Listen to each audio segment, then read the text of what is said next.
லிசான்ற பொண்ணு கண்ணு முழிக்கும் பொழுது ஒரு டனல் மாதிரியான செட்டப்பில் அடைக்கப்பட்டிருக்கிறது தெரியுது. இந்த இடத்துல எப்படி வந்தோன்னு அவளுக்கு தெரியல. ஆனால் ஒவ்வொரு 10 நிமிஷத்துக்கு ஒரு தடவையும் உயிரை எடுக்கிற மாதிரியான ட்ராப்ஸ் அந்த டனல் முழுசாக செட் பண்ணியிருக்காங்க.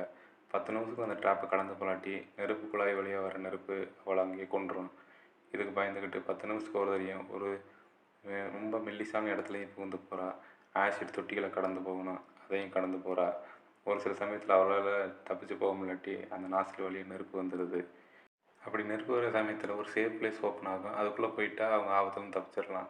அப்படி இருக்கும்போது அந்த இடத்துல ஹெல்மெட் போட்டு ஒரு தலை மட்டும் வந்து இவளுக்கு எப்படி இந்த இடத்துல வந்தா அப்படின்றது ஒரு ஹிண்ட்டை விஷுவலாஸாக காமிக்குது. அப்படி என்ன காமிக்குதுன்னா, நம்ம லிசாவுக்கு 9 வயசில் ஒரு பொண்ணு இருந்திருப்பா. அந்த பொண்ணு என்ன பண்ணுறான்னா, பந்து வச்சு விளாண்டுக்கிட்டு இருக்கும் பொழுது அந்த பந்து ஜன்னல் வழியாக போய் விழுந்துருது. அப்படி அதை எடுக்க போகிறேன்னு சொல்லி ஒரு சேரை போட்டு அந்த ஜன்னல் வழியாக ஏறி மாடியிலேருந்து கீழே விழுந்து தவறி விழுந்து செத்து போயிடுறா. இதனால் ரொம்ப டிப்ரெஷனுக்கான நம்ம ஹீரோயின் என்ன பண்ணுறான்னா, மகளே போயிட்டா நீ நம்மளுக்கு என்ன இருக்குது அப்படின்றதுக்காக ரோட்டில் வண்டியில் அடித்து கூட செத்து போயிடலாம் அப்படின்ட்டு ரோட்டில் போய் படுத்திருக்கான். அப்போ அந்த வழியாக வந்த ஒரு டிரைவர் வந்து இப்போ மனசை மாற்றி கூப்பிட்டு போகிறான். ஆனால் ஒரு சீரியல் கில்லர் நம்ம எலிசாவை குத்தி போட்டுறான். அப்படி அங்கே மயக்கமானவ தான் இந்த இடத்துல டனலில் வந்து கண்ணை முழிச்சிருக்கிறா. இதெல்லாம் தெரிஞ்சுக்கிட்டவ ஒருவேளை அவன் தான் எல்லாத்துக்கும் காரணமாக இருப்பானு பார்த்தா அவன் அந்த டனலுக்குள்ளே தான் இருக்கிறான். ஒரு ஆக்சிடெண்ட்டில் வந்து இவன் வந்து சேஃப் பிளேஸில் போயிடுவா. அந்த நெருப்பு வர்ற குழாய் வரும்போது அவனை அந்த இடத்துல கறி செத்து போயிடுறான்.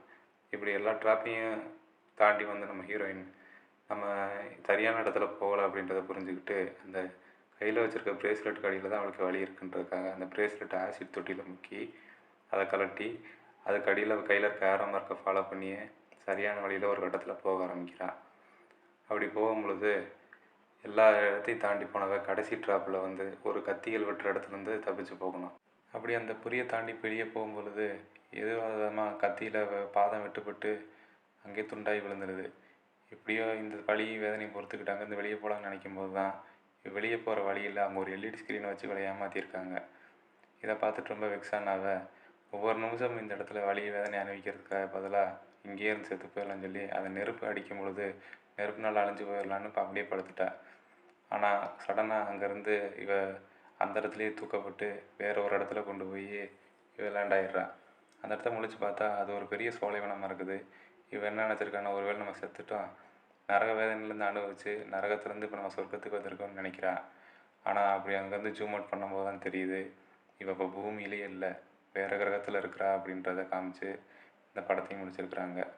ஃபுல் வீடியோ பார்க்குறதுக்கு கீழே இருக்க லிங்கை கிளிக் பண்ணுங்கள். தேங்க்யூ.